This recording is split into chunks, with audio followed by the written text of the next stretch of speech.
Okay, for 2025, our first project is going to be our home improvement. We're going to build a gate for our side yard entry. So the backyard has a block wall surrounding it, and we're going to build a brand new gate. I've purchased the materials I need, and we're going to put this gate together without sight. As a person who also happens to be blind, I'm going to work on this gate without seeing it. And of course, I'll ask for some direction here and there as far as the painting. We'll assemble the gate, cut it, do the painting, and then install the gate, tear the old gate down, which is falling apart anyway, and reinstall this new gate. And right now we only have $130 worth of materials here, and the price of the gate is in the line of $300 for a new gate. So I'm going to do this for about a third of the price, maybe half the price, and call it our first project of 2025. All right, at this stage, all I'm doing is I'm primering one side of the boards, the front side, because I want to leave the back side bare, because I'm going to glue cross pieces across, and I want it to, the tight bond glue to sink into the wood pores.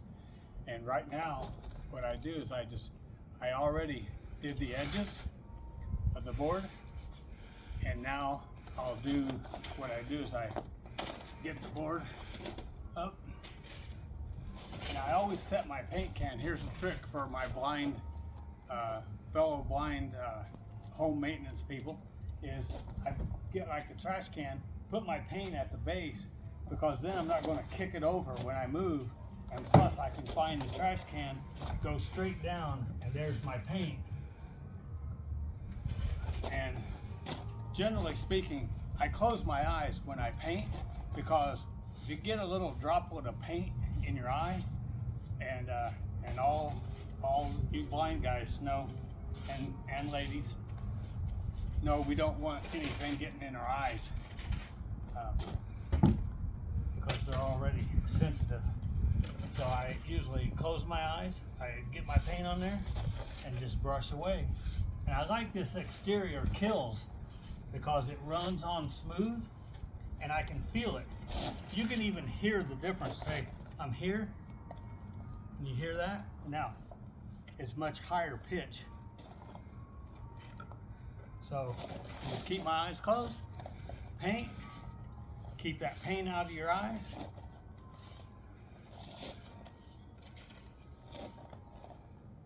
Or you can even get some safety glasses if you'd like. But I'll do the paint.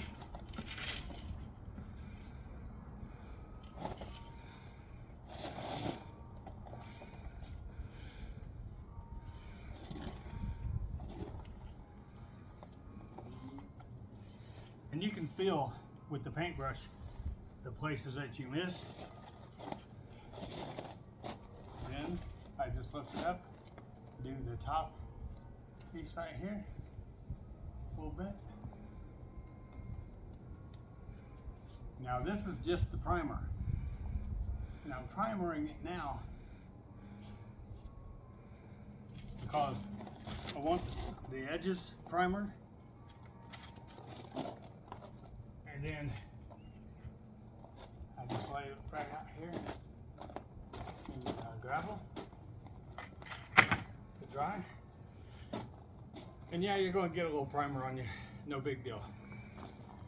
Now, once I get all my boards primered and dried, then I'll put them back on the driveway, flip them paint down, and I can feel what sides, the primered side, put those face down, and then I'll cut my cross pieces, glue and screw those into place, and now I have my basic gate door.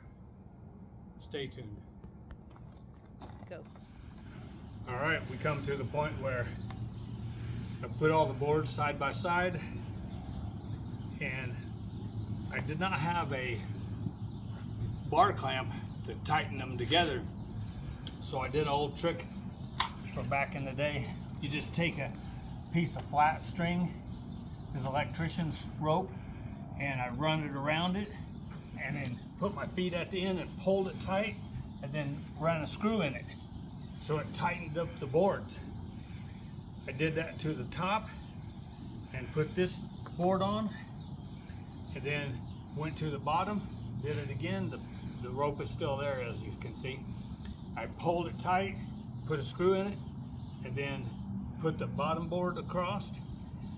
And all I did was I laid the boards down. I haven't used a tape measure once on this whole thing. Put the boards down, and then I took a knife and cut the corners, the edges, and then flipped it over and took a handsaw and marked it. And then I used a little cordless circular saw to cut the boards. And then now we're doing the cross piece one here. And all I'm doing is finding the boards, finding where the screws are just by feel. If you can read Braille, you can drive screws. And then I feel them and make sure I'm not putting them too deep. I just want them just barely under the surface. Now I put some heavy duty tight bond exterior wood glue on this board, flipped it down, and now I'm putting the screws in for to hold it in place. We're going to let that dry overnight, then we're going to primer the whole thing tomorrow. So basically what I do is I'll just find where the screws are, come down, and then you might want to feel the board to make sure you're kind of in the middle, because you don't want to split your boards. Then, and I just keep my finger here, and I can see how deep I go. So if I find this one, come straight across.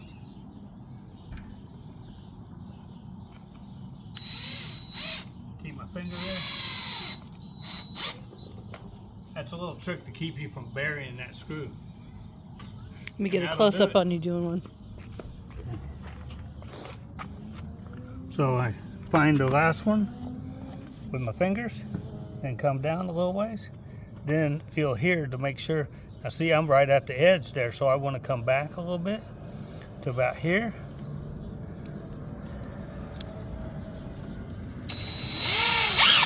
And I just keep my finger on it, so I'm not burying it down through that wood. So tomorrow we're going to let this dry tonight. Tomorrow, break out the Knowles exterior primer again, primer the whole thing, let it dry, and then we'll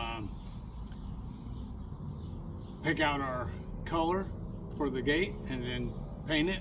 I might go oil base, I'm not sure yet, because this is some soft wood. And then we'll look at taking the old gate down, and that'll be a project in itself. Stay tuned for more. All right, we've reached the point where we're painting. I've already primered the door, the gate, and I've primered the two side pieces that are going to be attached to the inside edge of the opening for the gate, and I have them ready. I just primered them with some Knowles exterior primer. Great stuff. I like it. It really lays out good. And one thing I wanted to describe for some of my blind maintenance home repair guys and gals is we can't read a tape measure. So I can't even see the tape measure physically. I can't see my hand. So what I do to compensate for that, so I have 3 hinges that are going to go on this gate to give it good support. the old gate had 2 hinges and it's fallen apart. So I have the cross pieces that bind all the boards together. And I'm going to put 1 hinge on the middle of the top one hinge on the middle of the bottom, but I wanted to find where to put the middle hinge. So all I do is I take a piece of string. So to find the very center of the middle of between those 2 boards, I just take a string and I will put it against the inside edge of these and then bend it in half and find the center for the piece of wood that I placed there, glued and screwed, for the middle hinge. So it gives me dead center right to that board. Now I'm going to put an extra latch on. So what I decided to do as well is put a support piece of wood for that, because you want it the same height as the rest of these high pieces. So I did the same thing. Since I centered that one, I did the same thing. I know this string is cut right to fit, so I bent it in half and touched where it goes, and then I glued and screwed a piece of scrap wood there. Actually, it was the top of this board, or one of these sideboards, and I placed it there. So now I know that it's lined up, and I'll put an extra latch here and one here to lock the gate. Now for painting, and I want to remind things that I know you guys learned in blind rehabilitation. One of the first things we learn in home repair, home maintenance classes is we're walking around with the tape measure on us. From my elbow to my wrist is 1 foot. My thumbs are 1 inch. My hand from my wrist to the tip of my fingers is 6 inches. So I can use that as a basis for measuring without a tape measure, and I supplement some of my longer measurements with the piece of string that I can fold in half or fourths or thirds, whatever I want to do. So now we get to the painting part. I have my paint, and this is the leftover paint from when I've actually painted the house, the outside of the house. And a lot of people say, oh, my grandfather was blind and he couldn't do anything hardly. Well, your grandpa probably didn't go to a good rehabilitation training center. So we're not painting a Picasso here. We're painting a garden gate, or backyard gate. So I can tell where I missed by the sound. Say I'm here. Hear how smooth that is? Now, that's much rougher. So I know there's no paint there. It's a whole different feel to my brush.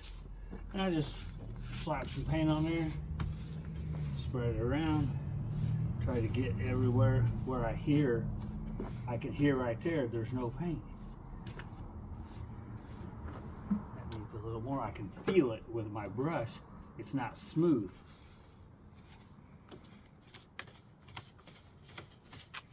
And again, we're not painting a Picasso to send to your grandma.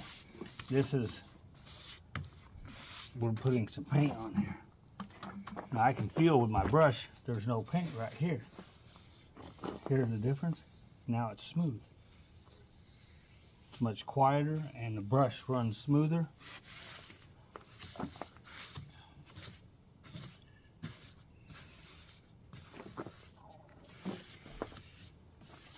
And there we have it.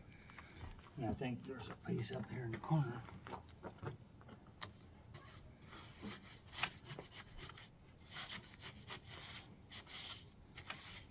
And I have many people tell me, oh, it just seems like you make it look so easy. Well, it does take some practice. It does take a little bit of practice. And if you put more paint over what you already painted, that's fine. More paint is better. Vehicle's all dry right there. But this technique works best when you're just moving right along and don't let it dry any. Get in the corners, follow along. And if you go over, like I said, if you go over a place twice or 3 times, good for you. Now you got plenty of paint. Now, Real quickly, here's what I want to say.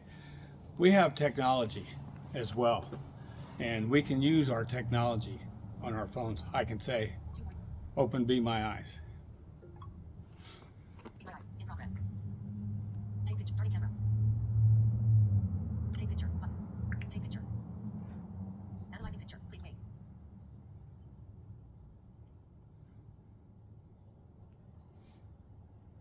The image shows a partially painted wooden door or panel lying flat on a wooden sawhorse or workbench. The door is painted white, and the paint appears to be fresh, with visible brush strokes in some areas where the paint is thicker. The door has a diagonal cross-braced design, typical of barn doors or gates. The sawhorse or workbench has some white paint marks on it, likely from the painting process. The ground beneath is dirt with some small rocks, and there is a wooden beam or plank in the background.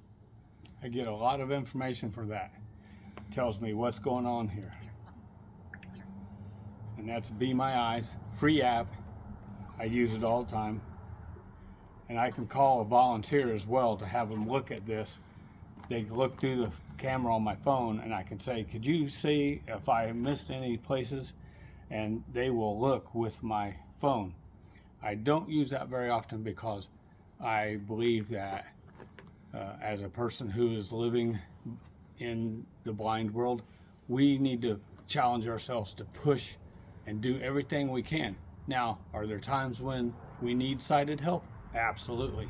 And we should be thankful that it's there for the people who provide it.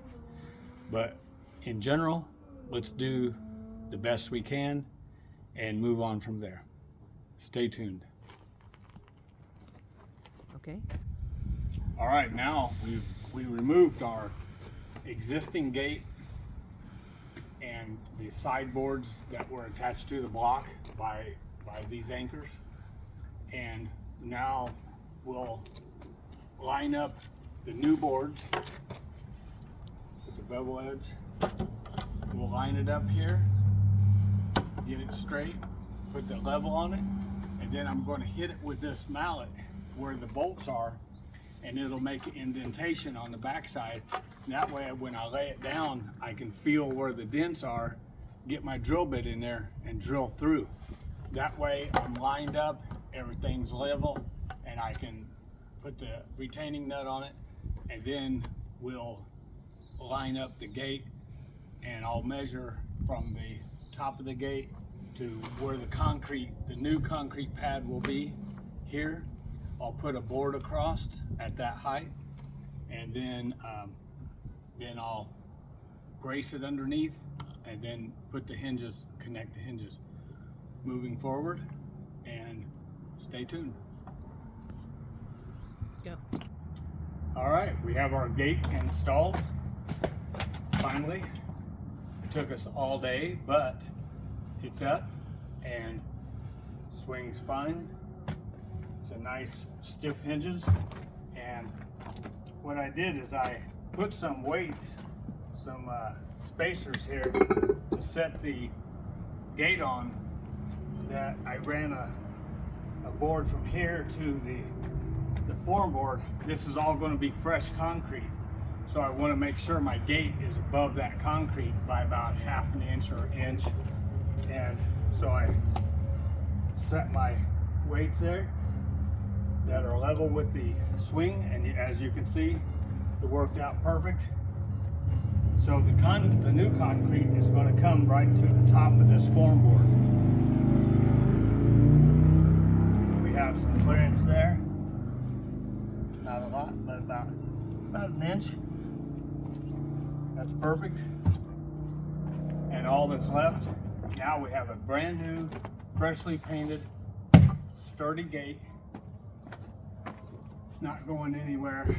And what I'll do now is I'll install the latch here. I'm going to put a secondary latch, a secure bolt here for when I'm gone. We can lock it here, and So it'll have 2 latches, a bolt, and then the click latch. And I think this was a successful project that was done completely without a tape measure or sight. And we can do these projects. All you have to do is think it through, take your time, use your logic and reason, try to manage your time the best you can, and this is the result. I will put some hardware on here now. I'll put a handle on the inside and outside, and then I'll also put another piece of trim board out here to keep the gate from swinging more in than I want it to. I want it to stop right there. And that concludes our side yard gate replacement.